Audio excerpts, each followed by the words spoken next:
주님 품에 늘 평안하시기를 주님의 이름으로 축복합니다. 아멘. 우리 하나님을 찬양합시다. 할렐루야. 아멘. 무척 더운 한 주간이었습니다. 그래도 우리 성도님들 열심히 또 진실하게 살아오셨기 때문에 하나님께서 기뻐하시고 우리의 예배를 더욱 받으시는 줄로 믿습니다. 우리 서로 격려하는 마음으로 인사합시다. 한 주간 수고 많으셨습니다. 네. 오늘은 우리 68주년 광복 기념주일입니다. 광복을 직접 경험하신 그 시대 분들은 아마 생생하실 것입니다. 하나님께서 우리에게 오늘날 베풀어 주신 은혜를 생각하면 정말 놀라운 일들 많습니다. 이제 광복 기념주의를 맞이해서 우리가 더욱 나라를 어떻게 사랑할 것인가, 나라를 어떻게 볼 것인가 라는 마음을 회복함으로써 이후의 삶이 우리 개인적 삶이나 또 한 국민으로서 또 책임감 있고 힘이 있는 그런 삶이 되시기를 축복합니다. 아멘. 사람들이 가지고 있는 여러 가지 본능이 있습니다. 악한 본능도 있고 선한 본능도 있습니다. 선한 본능 중에 교제하는 본능, 코이노니아. 그래서 사람들과 친하게 지내고 아무런 조건 없이 그 사람이 나를 그대로 인정해주고 나도 그 사람 있는 그 모습 그대로 받아주고 격려해주고 배려해주는 신뢰가 있는 그런 인간관계 누구나 원하지요. 참 좋은 것 아닙니까? 이러한 우리가 교제의 본능을 원하는 것은 하나님에게서 왔습니다. 우리는 하나님의 형상으로 지음 받았기 때문에 하나님, 예수님, 성령님은 각자 하시는 역할은 다르지만 같은 목표, 같은 마음, 한 가지 능력으로 한 마음이 되어서 하나됨으로 어떤 일이든지 창조, 구원, 회복, 나중에 이제 심판까지 모든 것을 하셨습니다. 또 하실 것입니다. 성경에서 그래서 이 세 분과의 관계를 아내, 이렇게 품 안에 하나님께서 예수님 안에 계신다. 예수님께서 하나님 안에 계신다. 하나님 예수님께서 성령님 안에 계시고 성령님께서 하나님 예수님 안에 계신다. 이런 표현을 여러 곳에서 사용하였습니다. 예수님은 빌립에게 말씀합니다. 빌립아, 나보고 하나님을 보여달라고? 하나님이 내 안에 계시고 내가 하나님 안에 있는 것을 믿느냐? 믿기를 바란다 라고 말씀하시므로 하나님, 예수님, 더 나아가 성령님은 서로 하나이심을 말씀하셨습니다. 하나됨은 인격적인 연합이에요. 인격적이다라는 것은 하나님이 우리를 본받는다는 뜻이 아니고 우리가 경험할 수 있는 내용으로 표현하자면 그런 뜻이죠. 그래서 성부, 성자, 성령께서 인격적으로 정말 마음이 하나가 되시는데 그 안에서 생명의 능력, 생명의 사귐이 있습니다. 죽음의 사귐이 아니고 하나님은 예수님을 보시면, 예수님은 하나님을 보시면 생명이 넘치는 그런 관계인 거죠. 여러분, 우리는 살면서 누구를 보면 마음이 기쁘고 좀 속상했다가도 치유가 되고 낙심했다가 용기를 얻고 누굽니까? 그 사람. 그 사람과의 만남이 생명의 사귐이에요. 인격적 연합이라고 할 수 있습니다. 하나님, 삼일체 하나님께서 그러하시듯이 우리도 그런 본능이 있어요. 비록 우리가 부족함도 많고 죄도 짓고 살지만 또 한편에서는 그 하나님 안에 있는 그림 같은 인생, 그렇게 우리가 소원합니다. 그럴 때 우리의 영과 마음과 육체가 점점 강건해질 것입니다. 우리 사회, 국제사회도 마찬가지입니다. 한쪽에서는 갈등과 분열이 있지만 또 한편에서는 이해하려고 노력하고 용서하고 화해하지 않습니까? 우리 한국이 전 세계 193개 국가, 북한 빼고 대만 포함해서 그 중에서 188개 국가 수교하고 있습니다. 그것은 우리 사이좋게 지냅시다. 우리나라와 서로 해치지 말고 서로 존중하며 삽시다. 서로 격려합시다. 서로 도웁시다. 그런 마음으로 수교를 합니다. 우리 당산동 교회가 일본 교회와 자매 결연을 맺고 작년 5월 그곳에 가서 이제 5주년 기념으로 무궁화 나무를 심었습니다. 아마도 일본 땅에 일본 교회나 관공서나 어떠한 학교나 단체 건물 정문 앞에 무궁화 나무가 세워지는 것은 아마 극히 드물지 않을까. 감사한 것은 그분들이 심겠다고 했어요. 우리가 서로 교류하고 또 하나님의 뜻을 함께 노력하자, 특별히 갈등 많은 두 나라 사이를 위해서 노력하자 했을 때 그들이 이제 우리가 기념 식수를 하자 하니까 무궁화 나무를 우리 교회 앞마당에 심겠습니다. 그분들이 먼저 얘기한 거예요. 우리는 사실 놀랬죠.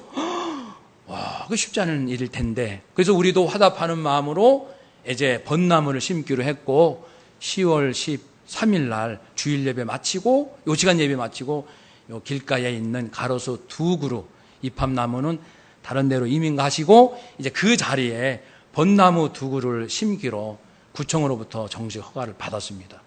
물론 쉽지 않은 결정이지만 거기서 결정할 때는 그래도 당산동 교회가 일본 교회와 교류하고 추구하는 정신이 우리 국민들이 본받을 정신이다라고 인정해 주셨기 때문에 허락하셨다고 믿습니다.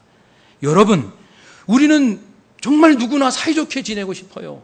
가정은 물론이고 직장, 어느 동료하고도 다투지 않고 혹 좀 의견 다툼이 있어도 바로 화해하고 이해하고 더 잘해주고 한번 좀 다퉜으면 그 다음엔 사이가 더 좋아지고 이러한 생산적이고 그리고 발전적인 만남, 그런 관계를 우리는 원하고 있습니다. 오늘 본문을 통해서 우리 나라가 좀 더 큰 나라가 되는 꿈을 가지고 어떻게 할까 한번 살펴보기를 원합니다. 예수님께서 십자가에 달리시기 전 빌라도 총독 앞에서 신문을 받게 되는 장면입니다. 그런데 예수님을 고발한 사람들이 있었어요. 유대인 대제사장들, 서기관, 바리새인들, 종교 지도자들. 그들이 그들 나름대로의 종교적 권력을 가지고 종교적 권력은 하나도 없는 예수님을 몰아붙이면서 예수님이 신성 모독했으니 자기 유대법에 의하면 죽여 마땅하다. 나름 사형 선고를 내렸어요. 그렇지만은 실제 사형을 시키려면은 그 당시 로마 치하에 있었기 때문에 로마 제국의 법 허락을 받아야 하니 이제 술수를 쓰는 거죠. 해가지고 빌라도 총독에게 예수님을 끌고 가서 빌라도 총독 관정에 밀어넣습니다. 자기들은 안 들어가고, 왜냐하면은 유월절 절기를 지키려면 이방인 집에 들어가면 부정하다라는 그런 교육을 받았기 때문에 모세 율법은 아니에요. 랍비들이 정한 규정이에요. 그래도 대부분 지켰던 그때입니다. 자기들은 들어가지 않고 예수님을 밀어넣습니다. 그러니까 이제 빌라도가 오히려 밖으로 나옵니다. 그래서 얘기를 하는 거죠. 당신들 왜 예수라는 사람을 고발하는 것입니까? 그러니까 그들이 대답하기를 이 예수라는 사람이 행악자가 아니면 우리가 고발하겠습니까? 이유 없이 그러겠습니까?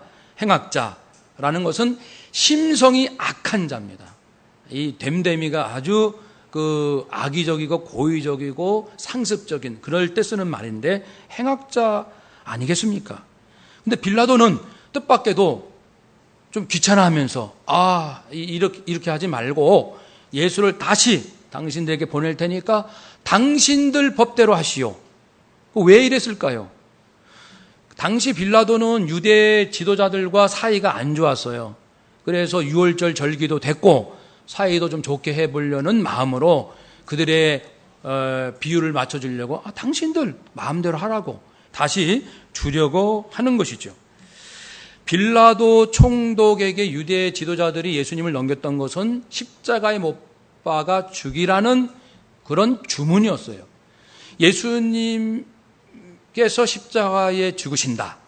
사실 이런 일이 진행되는데 그것은 예수님께서 미리 알고 계셨고 예언하셨습니다. 그래서 요한복음 20장 19절에서 보면 예수님께서 예루살렘에 올라가려 하실 때 12제자를 데리고 가시면서 말씀했습니다. 사랑하는 나의 제자들이여, 봐라, 예루살렘으로 이제 올라가자.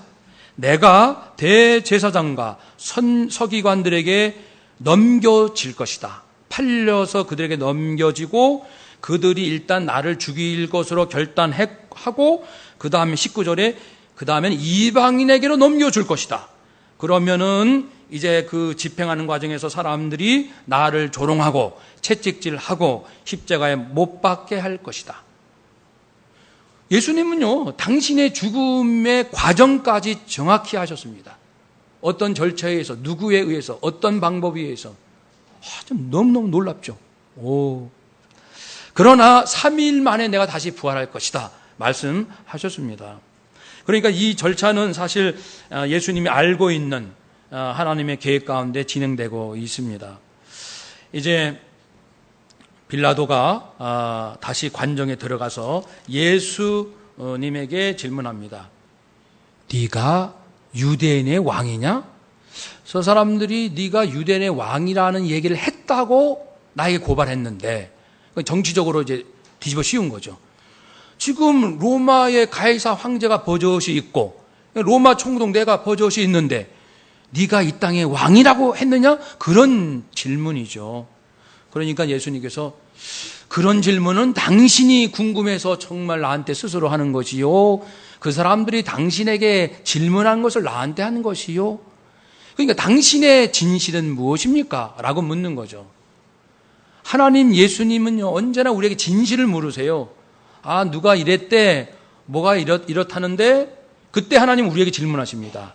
네 생각은 무엇이냐? 그래서 우리는 인간관계에서 말을 참 많이 하죠. 중요한 것은 하나님 앞에 내보일 수 있는 진실이 필요합니다. 하나님 앞에서도 나는 이렇게 말할 수 있다라는 그 얘기를 좀 듣고 싶다라는 거죠. 빌라도가 대답합니다. 조금 기분 나빴겠죠. 죄수인 주제에 총독에게 오히려 되질문하니까 언짢았을 것입니다. 내가 유대인이냐? 왜 나에게 그런 걸 질문하느냐? 네 나라 사람, 너의 나라 대제사장들이 너를 내게 고발하여 넘겼다. 도대체 네가 무슨 일을 했느냐? 라고 할 때 예수님께서 나는 이러한 일을 했다 라고 대답하지 아니하시고 정말 중요한 답변을 하십니다. 한번 따라 합시다. 내 나라는 이 세상에 속한 것이 아니니라. 다시 한번요. 내 나라는 이 세상에 속한 것이 아니니라. 아멘. 이런 내용과 같습니다. 직장에서 이제 부하 직원이 과장님은 회사에 오셔서 입사하셔서 어떤 일을 하셨어요?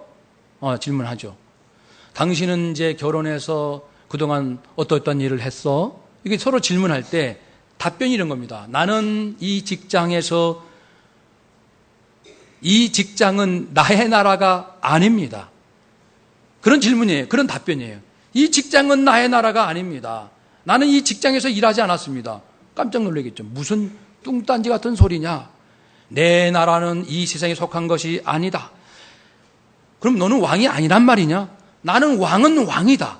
그런데 내 나라는 진리가 이루어지는 나라로서 사람들의 마음 속에, 심령 속에, 그들의 정신 속에, 감정 속에, 그들의 인생의 꿈 속에, 그런 사람들이 모인 공동체 속에 내 나라가 있는 것이지, 너희가 말하는 권력, 그리고 모든 힘, 그런 어떤 조직, 그런 속에 내 나라가 있는 것이 아니다. 이런 말씀을 하셨습니다.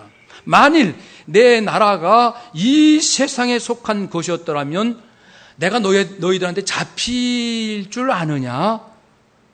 내 종들이 싸워서 모든 걸 물리칠 수 있다. 다른 복음서에 의하면은 12영, 6,000명 곱하기 12, 72,000명 되는 천사가 당장이라도 와서 나를 괴롭히는 너희 모두를 다 제압할 수 있다. 만약에 내가 이 세상의 권력과 이 세상의 명예와 이 세상의 것을 탐한 것이 내가 원했던 것이라면 나는 모든 것을 다 가질 수 있다. 그렇게 행동했을 것이다. 그런데 내 나라는 직장이 아니다. 내 나라는 가정이 아니다. 내 나라는 대한민국이 아니다. 내 나라는 이 땅에 속한 것이 아니다. 그런 말씀하시는 거예요. 그래서 이제 빌라도는 이해를 못하죠. 왜냐하면 이것은 영적인 세계를 말씀하고 하나님의 뜻이 이루어지는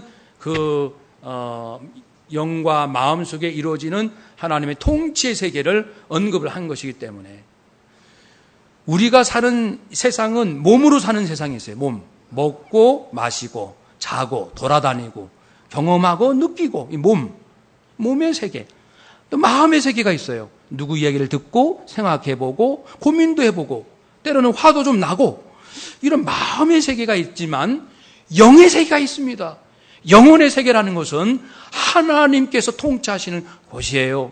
하나님의 은혜가 있는 것이고 하나님의 뜻을 이루는 곳입니다. 그것이 내 영혼 속에 이루어지죠. 마음과 육은 언젠가는 떠나요. 대한민국 언젠가는 사라집니다. 내 직장과 가족들도 언젠가는 나와 이별합니다. 그렇지만 하나님의 나라가 남아요. 내 영혼이 남듯이 내가 이 땅에 사는 동안 꿈꾸고 몸부림치고 애썼던 내가 추구했던 하나님의 나라가 고스란히 남아서 주님이 오실 때 내 안에 있는 하나님의 나라를 바치는 거예요. 하나님, 저는 이 땅에 사는 동안 가정, 직장, 사회, 국가, 민족 안에 살기는 살았어요. 그러나 제가 이루는 것은 하나님의 나라를 이루었고 이 이루어진 하나님의 나라를 드립니다. 예수님의 나라, 하나님의 나라. 대한민국의 존재의 의미가 무엇인가? 대한민국 자체는 결코 아닙니다. 결코 아니고, 아니 그랬다면 예수님도 내 나라는 이 땅에 속하지 않았다고 그렇게 말씀하시면 안 되죠. 근데 예수님은 분명히 그렇게 말씀하지 않으셨기 때문에 우리도 동일한 고백을 합니다. 나의 나라는 대한민국이 아니다. 여기서의 나의 나라는 육의 나라는 돼요. 마음의 나라는 돼요. 영혼의 나라는 대한민국이 아니다. 하나님의 나라다. 하나님 나라의 핵심, 그 하나님 나라의 그 정신의 핵심이 있을 거 아니에요. 국가에도 헌법이 있고 헌법의 정신이 있듯이 하나님 나라에서 내가 산다면 하나님 나라 정신의 핵심이 무엇인가? 로마서, 갈라디아서, 마태복음 곳곳에서 말씀하는데 모아보면은 아주 유사합니다. 놀랍습니다. 한번 따라합시다. 감사, 공의와 사랑, 기쁨, 평화. 아멘. 세상에서는요, 사실 물질을 얘기해요. 물질을 얘기하고, 업적을 얘기하고, 승진을 말하고, 그 다음에 건강 상태를 말하고, 얼마나 저축했는가, 얼마나 부동산이 있는가, 얼마나 이 세상에서 명예를 얻었는가. 그런데 하나님의 나라는 그게 아니라는 거예요. 내가 주님 앞에 섰을 때 너는 감사하였느냐? 너는 공의와 사랑을 추구하였느냐? 너는 진정 하늘의 기쁨으로 살았느냐? 너에게는 하늘의 평안이 있었느냐? 그거를 물으신다는 거죠. 대한민국 안에는 땅도 있고 국민도 있고 헌법도 있고 상권 분립의 조직도 있고 정치, 경제, 지식, 국가, 군사의 권력도 있고 세상에서의 명예도 있고 지하자원, 무형자원 참 많습니다. 우리가 가지고 있는 것이.